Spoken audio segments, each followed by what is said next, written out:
आज हम चैप्टर 2 की शॉर्ट सीरीज़ देखेंगे। वन शॉर्ट में चैप्टर नंबर 2 करेंगे।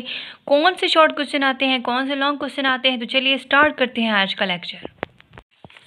यहाँ पे चैप्टर नंबर 2 हमारे पास एटम वाला है और चैप्टर नंबर 2 में आपकी जो न्यू बुक है, यहाँ से जो ये वाला टॉपिक है, इसमें से एमसीक्यूज़ बनेंगे। इसमें से पूछ सकते हैं कि गोल्ड जो है उसकी सल्फ़र की लुक जो है वो गोल्ड से डिफरेंट क्यों है, या ब्रोमीन से वो डिफरेंट क्यों है, इस तरह पूछ सकते हैं। अच्छा, ये भी पूछ सकते हैं कि आयरन जो है वो हैवी मेटल है, ये एमसीक्यूज़ आ सकता है। एल्यूमिनियम और जिंक लाइट मेटल है, ये एमसीक्यूज़ आ सकता है।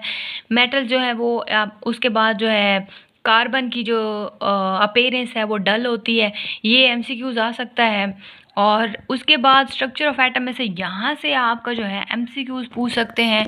1800 वाला देखें एमसीक्यूज़ है। इंग्लिश केमिस्ट जॉन डाल्टन ने सबसे पहले एक्सपेरिमेंट्स किए थे इसके ऊपर। अच्छा, पॉजिटिव चार्ज पार्टिकल प्रोटॉन को कब डिस्कवर किया गया था? अच्छा, यहाँ पे ये कितना हैवियर है, तो 1836 टाइम्स हैवियर है देन इलेक्ट्रॉन। ये एमसीक्यूज़ आ सकता है आपका। और सबसे पहले एटम को नाम किसने दिया था, तो वो ग्रीस फिलोसफर था, डेमोक्राइटस। ये जो ग्रीक फिलोसफर है ये एमसीक्यूज़ में आ सकते हैं। तो यहाँ पे जो डिस्कवरी ऑफ इलेक्ट्रॉन है ये लॉन्ग क्वेश्चन आ सकता है। लॉन्ग क्वेश्चन आ सकता है, इसमें से एमसीक्यूज़ हैं, इसमें से शॉर्ट क्वेश्चन है। तो इसमें से जो एमसीक्यूज़ हैं वो हैं ये 1897 वाला ब्रिटिश फिजिस्ट भी एमसीक्यूज़ है, जोसेफ जॉन थॉमसन। ये एमसीक्यूज़ है, इसमें शॉर्ट क्वेश्चन भी पूछ सकते हो, ये एमसीक्यूज़ के तौर पे भी आ सकता है। उसके बाद ये जो लो प्रेशर पे एक्सपेरिमेंट किया गया था ये आ सकता है एमसीक्यूज़ में।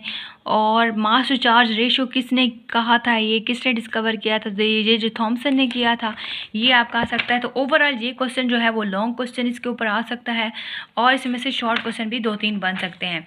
यहाँ पे 2 मेटालिक इलेक्ट्रोड्स थे और वैक्यूम पंप था, ये इसकी जो है पूछ सकते हैं एमसीक्यूज़। डिस्कवरी ऑफ प्रोटॉन किसने डिस्कवर किए थे, शॉर्ट क्वेश्चन आ सकता है। ई गोल्डस्टाइन ने कब किए थे, 1886 में किए थे, ये भी आ सकता है आपका शॉर्ट क्वेश्चन और एमसीक्यूज़ भी।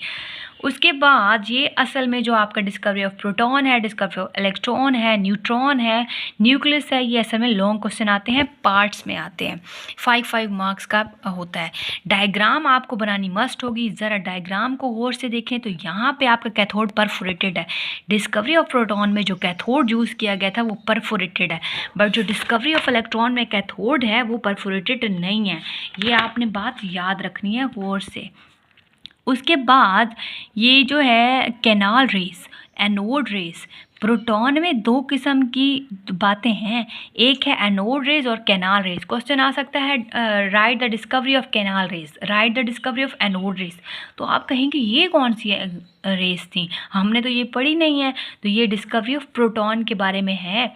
ये एनोड पॉजिटिव जो रीजन है, एनोड वाला पॉजिटिव रीजन, जहाँ से पॉजिटिव चार्ज जो है, पॉजिटिव रीजन जो है, पॉजिटिव प्लेट जो है, पॉजिटिव चार्ज जहाँ से निकल के गए हैं कैथोड की तरफ, ये जो रीजन था जहाँ से पॉजिटिव रेज निकले हैं, यानी कैनाल रेज जिनको नाम दिया गया है, जिनको एनोड रेज नाम दिया गया है, तो इसके ऊपर क्वेश्चन आ सकता है, लॉन्ग क्वेश्चन आ सकता है।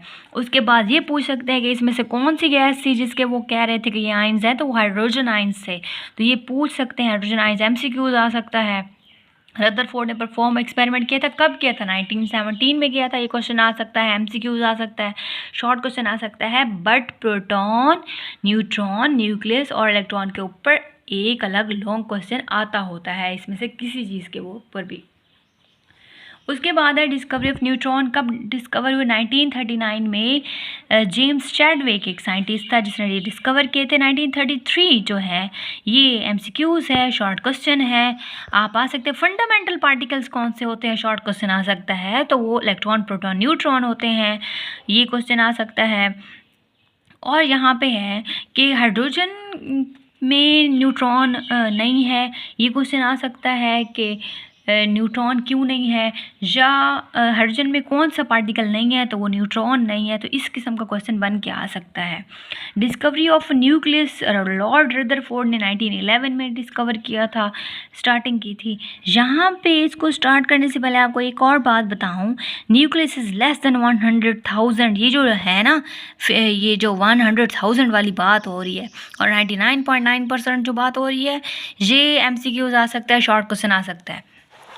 चलें, अब डिस्कवरी ऑफ न्यूक्लियस था, उसमें गोल्ड फॉइल थी, तो गोल्ड फॉइल यूज़ की गई थी एक्सपेरिमेंट में। तो ये शॉर्ट क्वेश्चन आ सकता है, बट ये लॉन्ग क्वेश्चन तो आता होता है।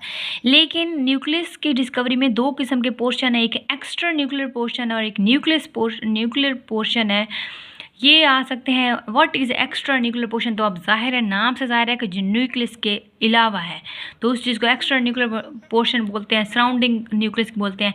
ये जो इलेक्ट्रॉन, प्रोटॉन, न्यूट्रॉन है, इसके चार्ज, इसके मास, ये एमसीक्यूज़ में आ सकते हैं। मैंने पहले भी जब ये टॉपिक स्टार्ट किया था ना, तो इसके ऊपर मैंने क्लूज़ आपको कुछ बताए थे कि इसको चार्ज और इसके सेम है।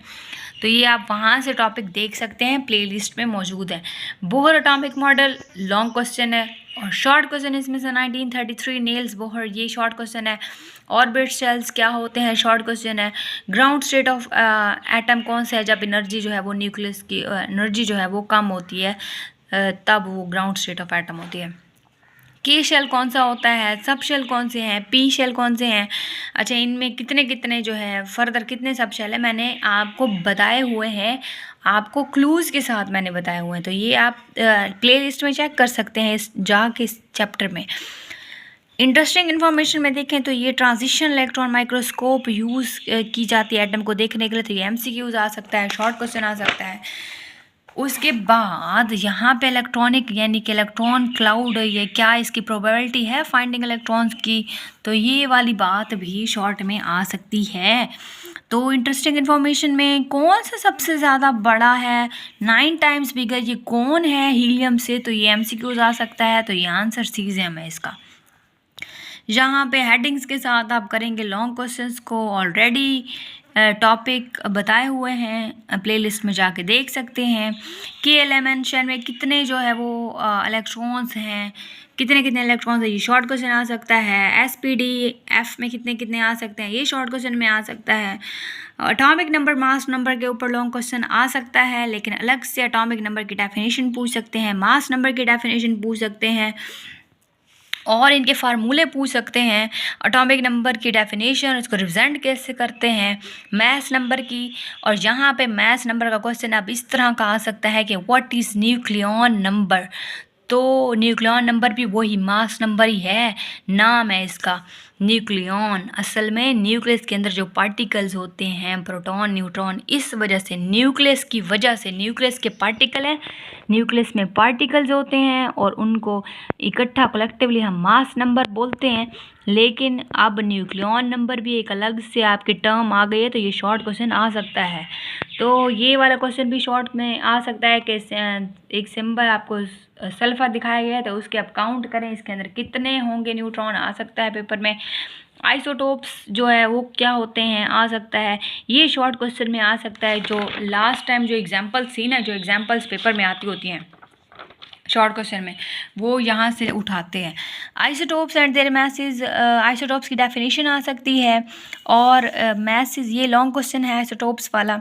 एप्लीकेशन शॉर्ट में आ सकती हैं, 2 लिखनी होंगी अगर शॉर्ट में आए तो, नहीं तो लॉन्ग में आएगी। तो लॉन्ग में अगर आएंगी तो यहाँ से आपको ये चीज़ें बनानी पड़ेंगी, ये बनानी मस्ट है। रेडियो एक्टिव आइसोटोप्स के ऊपर क्वेश्चन आ सकता है। ये जो 98% आइटम्स है आपकी बॉडी के अंदर रिप्लेस होते हैं, एमसीक्यूज़ है, शॉर्ट क्वेश्चन है। यूरेनियम का ये डिसइंटीग्रेशन वाला कोई एक शॉर्ट क्वेश्चन में आ सकता है, ये बता देंगे इसको डिसइंटीग्रेट करो, ये छुपा देंगे, तो आपको ये करना होगा, इसमें से कोई से भी आ सकता है। तो आपको अब कॉन्सेप्ट अपना क्लियर रखना है।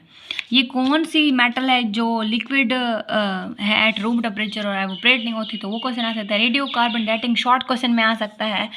उसके बाद ionization of atoms by radioactive source, ये शॉर्ट क्वेश्चन में आ सकता है। उसके बाद नेक्स्ट है रिलेटिव एटॉमिक मास, ये जो इंटरेस्टिंग इन्फॉर्मेशन है ये शॉर्ट में आ सकती हैं, तो आपने इनको अच्छे से करना है। रिलेटिव एटॉमिक मास क्या होता है, इसके ऊपर शॉर्ट क्वेश्चन आता होता है, तो आपने ये भी करना है। 1 AMU कितना इक्वल है, ये शॉर्ट क्वेश्चन है, एमसीक्यूज़ आता होता है। उसके बाद ये एमसीक्यूज़ है, ये एमसीक्यूज़ हैं। उसके बाद ये जो है ये आपका एमसीक्यूज़ आ सकता है, शॉर्ट आ सकता है। ये आपके एमसीक्यूज़ में पूछ सकते हैं 80% जो है उसके अंदर कितनी अबंडेंस है आइसोटोप्स की, वो 2.0 है क्रिप्टॉन वाले में।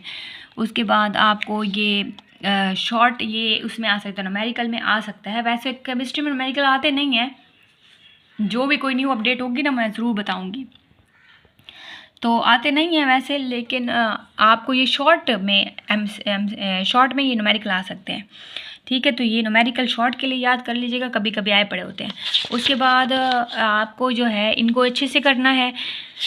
ये आपके जो है short, constructive, descriptive, investigative questions को अच्छे से करना है। लेकिन मैं फिर यही कहूँगी कि आपको जो है अच्छे से आपने पहले अपने कॉन्सेप्ट क्लियर करने हैं। अगर आप कॉन्सेप्ट क्लियर करने हैं, क्लूज़ के साथ लेक्चर चाहिए, तो आप प्लेलिस्ट चेक कर सकते हैं। न्यू 9th केमिस्ट्री की प्लेलिस्ट अपडेटेड है इसी चैनल पे, तो आप जाके देख सकते हैं। वहाँ पे क्लूज़ हैं, तो वहाँ से भी आप कर लीजिएगा। वहाँ आसान तरीके से बताया गया। यहाँ तक one short series second chapter की कंप्लीट है। तो सेकंड चैप्टर के जो आपको बताए हैं शॉर्ट और लॉन्ग कौन कौन से आते हैं, तो आप देख लीजिएगा। फर्दर न्यू अपडेट्स जब आती रहेंगी शेयर करती रहूँगी, सिलेबस शेयर करती रहूँगी। न्यू स्कीम आएगी, बिल्कुल एंड पे आती होती है, सितंबर या अगस्त, सितंबर, अक्टूबर तक आती होती है। मेन जो 2-3 चैप्टर्स हैं वही थोड़े मुश्किल हैं, बट आगे जो है वो बहुत आसान चैप्टर्स हैं। तो आपने इनको अच्छे से करना है, आगे तो फिर आसान ही है। ठीक है, तो अपना ख्याल रखिएगा। वीडियो अच्छी लगे तो लाइक कमेंट और शेयर ज़रूर कर दीजिएगा, ताकि बाकियों को भी फ़ायदा हो। और चैनल को सब्सक्राइब कर दें और बेल आइकन को प्रेस कर दें, ताकि आपको आने वाली हर न्यू वीडियो का नोटिफिकेशन मिल सके। अपना ख्याल रखिएगा। Thank you so much. अल्लाह हाफिज़।